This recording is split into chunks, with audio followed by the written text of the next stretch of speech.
বিয়ের পরে যখন একটা মেয়ে তার বাসস্থান ছেড়ে অন্য জায়গায় বা অন্য স্টেটে চলে যায় বা প্রবাসে চলে যায়, তখন মেয়েটার কাছে জীবনটা অনেক কঠিন হয়ে যায়। সেই পরিবেশটাকে মানিয়ে নিতে, সেই মানুষদের সঙ্গে মিশে তাদের সঙ্গে থাকাটা অনেক কঠিন হয়ে যায়, কিন্তু একটা মেয়েরাই পারে সেই পরিস্থিতি, সেই কঠিনতাকে পার করতে, তাই না? হ্যালো বন্ধুরা, সবাই কেমন আছেন? আশা করি সবাই ভালো আছেন। আজকে জীবনের আমার একটু ছোট্ট কাহিনীটা আপনাদের সামনে তুলে ধরলাম। বিয়ের পরে যখন একটা অন্য স্টেটে চলে এসেছি, অন্ধ্রপ্রদেশে, তখন অনেকটা কঠিন ছিল আমার লাইফটা। তো বন্ধুরা, সেই সময়টা যদি স্বামী সাথ দেয় না, তখন জীবনের সব বাধাই পার করে আমরা মেয়েরা এগিয়ে যেতে পারবো।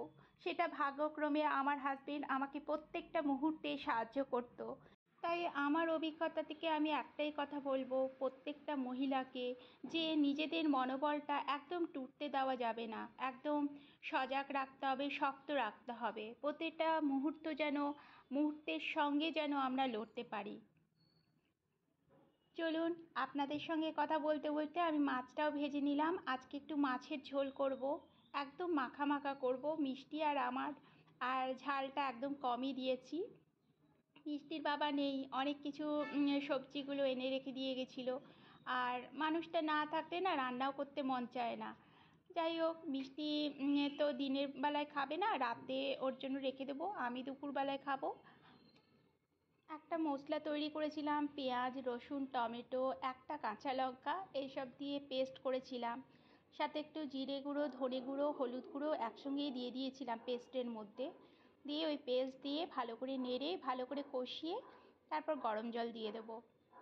একদম সিম্পল রান্নাটা, কিন্তু বেশ মশলাটা থাকবে তো খেতেও খুব টেস্ট লাগবে।